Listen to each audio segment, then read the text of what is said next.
Hey, it's Mark Ferguson with Invest for More, and this is one of my crazier properties with an illegal church, possible illegal car dealership, some other issues, and the county and I have been battling on it a little bit. So we might have been making some progress on it, and I'll try and tell you the backstory and what's been going on here. It's a little bit confusing, so if you have questions, please feel free to ask them below. And the church may or may not be out now. We're going to check on that at the end of the video because they've been saying they're going to be out for a while, but have not moved. So we checked on that today to see if there's any progress there. It's been a wild ride on this one, and it's could be worse, but it could be a lot better too. So to start off with, I bought this property in 2022, and it was completely vacant. Had this space you're looking at right here. It's about 2,200 square feet. It had most recently been used as an event center, but later I found out it was only supposed to be a grocery store because of a site plan from 2014. Now, this is what it looked like before when I first bought it. The video you're looking at now is actually before I rented it to the church. There isn't snow now, so it's a little bit confusing. And then later on, we'll show you what it looks like now and have an update on that. So I rented it to a church because the site plan that was done in 2014 was created to make this a truck washout facility. And there's a number of things that were never done. It was never completed, so I didn't realize, mistakenly, that I could only use this property as a grocery store. So we cleaned it up a little bit, fixed it up, did some very minor repairs, and rented it to a church. Well, along the way, the county saw my YouTube videos, or someone showed them my YouTube videos. They sent me a bunch of violation letters saying you've illegally rented this property, a church can't be here, only a grocery store can be here. And I was like, what is going on? Because the zoning allows a church. The zoning allows many different uses. But because the site plan only called out a grocery store in this spot, they said that's all that could be there. So I'd already signed a lease with the church. We went through some back and forth with the county. At one point, they had threatened to red tag the whole property and kick everyone out. Luckily, we got through that. That didn't happen.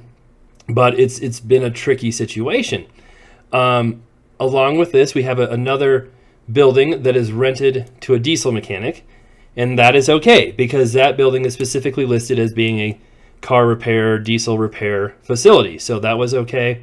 And we rented another space to a detailer, kind of a small car repair spot.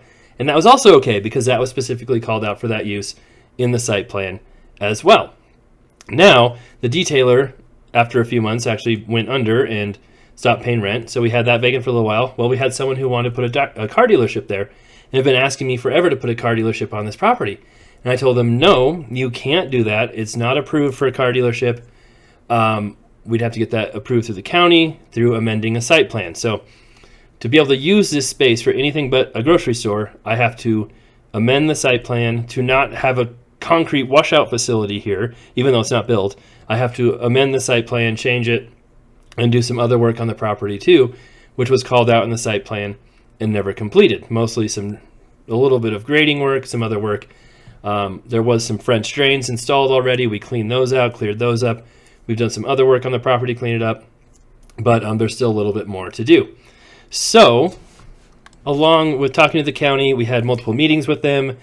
They asked to send a building inspector through the property, and I said, sure, go ahead. So last year, they sent a building inspector through the church and looked at everything.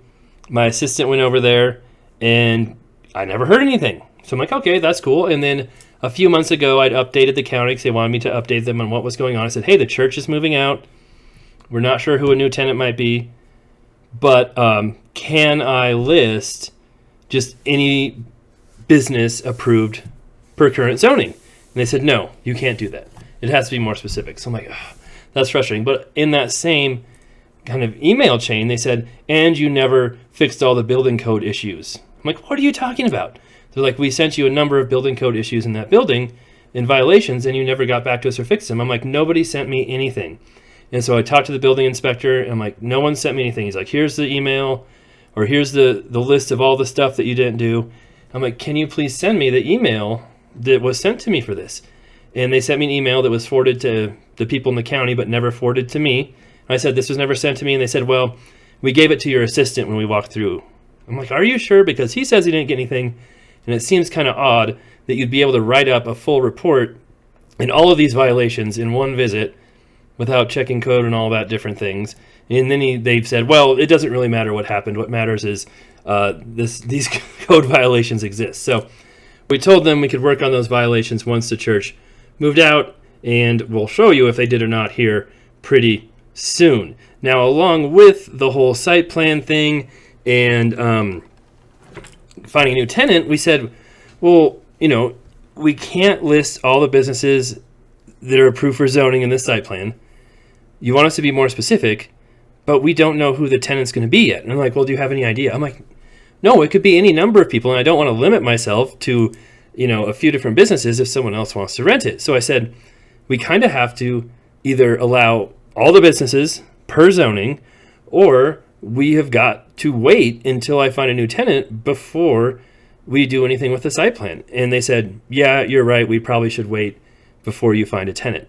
So the county's own rules kind of shoestrung them a little bit, because we can't do the site plan, finish that up, get that all submitted until we find a new tenant. And then hopefully we can add a few businesses aside from a new tenant, to make it more broad. So if we find someone else or they move out or something happens, we don't have to go through this process every single time of amending the site plan, which can take months and months and cost, probably a couple $1,000s when it's all said and done. We have to involve engineers and the county fees and different things.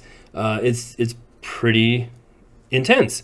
So for right now, we're kind of at a standstill. We'll see if we can find a new tenant and who they are. And at that point, I guess we can submit the new site plan or amended site plan. Sorry, a new site plan would be even more intense and expensive. Now, the other issue we had is that building over there on the right. That's the diesel mechanic right there. All those kind of small storage units he also rents. Well, there's a small kind of car repair place where the detailer was. And they moved out. This person who wanted to start a car dealership moved into that one. And I told them, you can't have a car dealership yet. It's not approved. But you can have a car detailer, car repair place. That's okay. And they said, all right, we're going to have a car repair place, car detailer. And okay, so we signed a lease. And once in a while, we've seen kind of cars out there. I'm like, are those for sale? No, not really. I'm like, okay, well, they can't be for sale. You can't have a car sales place. We told you that before. Like, well, when can it be approved? I'm like, I don't know. It's a long process. And now it might be even longer because we have to find a tenant before we can ask for a car dealership on the site plan amendment. And we're not really sure. So we'll show you at the end there what we found as well. The other frustrating thing about this, I keep remembering them as I go through this video, is I had someone who wanted to start a liquor store where the church space is too, and they actually approached me. I didn't approach them. I own another liquor store. They actually tried to buy that from me a while back. We couldn't come to a deal because I wanted way too much money because I really liked that store. But they had said, hey, I really want a liquor store on this street in particular for some reason. And so we're talking about it. It could only be within a certain distance of any other liquor stores. And they want to know, hey, do I have to have bathrooms? Do I have to have all this stuff? What do I need to do to make this a liquor store? And I said, let me check with the county, see what they say, and I'll get back to you. So I talked to the county, asked them, hey, if we have a liquor store, what will we need to do? Do we need indoor bathrooms? Do we need such and such? What will have to be, provided? And they basically told me, well, we don't know that. You'll have to have an architect do a code compliance review, and he will tell you what is required per code. So that was a little frustrating as well, because they came to the building, told me what was wrong, what was against code, what had to be fixed. But then when I asked them if we can do a liquor store and what code calls for, they say, well, we don't know what code is. You're going to have an architect draw that up and figure that out for you. So I guess I'll just leave it at that for now. But it turns out I don't think that particular building would have worked for a liquor store because it's too close to another one. At least that's what the other gentleman said. So for now, I don't think that's in the cards. We're still looking for another tenant. So, having said all that, I think I covered most of what we discussed. Let's look at the building and see what happened today. So here it is. I stopped by last week because they said they'd be out at the end of the month. This is the church building. I peeked in the windows. Their stuff was all over. It did not look like they were moving at all. So I did not expect much here today. I drove by, was in the area, stopped by, peeked in the windows, and they were gone. They are gone. They are out of there. So we will get in there soon and take a peek at what it looks like. I didn't have the keys with me because, like I said, I was just in the area stopping by. So that's interesting news. So we can make a little more progress on that now. That's a diesel shop. The storage units they rent beside it. And then that's the car detailer / car repair place in quotation marks. Because if you can see it, they now have a car dealership, cars for sale sign up. So I will talk to them, tell them they cannot do that. That is against the county code, and we'll see how that works. And then, of course, we have Billy's place right there. Billy is the neighbor who used to live in that building, and that house next door to Billy's is being repaired and completely fixed up. But Billy had broken into my building when I first bought it. I found him in there in rough shape.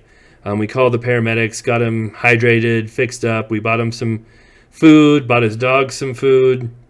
And ever since then, we've kind of talked to Billy once in a while, tried to give him a little bit of money once in a while, bring his dogs food, bring him some food. But he actually lived in that building with no power, no heat, no utilities, no water. And I don't know how he got in there. I don't know what the situation was. But unfortunately, Billy passed away last year. I'm not sure what happened. I just heard about it through the diesel mechanic. And so his place has been for sale.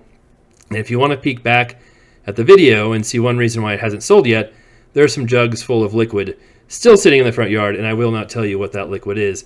But they are asking $340,000 for that, and it's probably worth $150,000, maybe $200,000. So it's not going to sell anytime soon unless they lower that price a lot. But that's the update on Billy. That's the update on the church. That's the update on the car dealership. We'll talk to the county again. We'll see if we can find a new tenant. At that point, then we will work on revamping the site plan and going from there. There's the update. I know it's confusing. I know we just talked about a lot of stuff. If you have questions, ask them below. And this is Billy's place you're looking at now. If you want to see the full video, just search for Billy on my channel. I'll try to link to it below in the comments too. You can always remind me, but it's an interesting one. And he was an interesting person.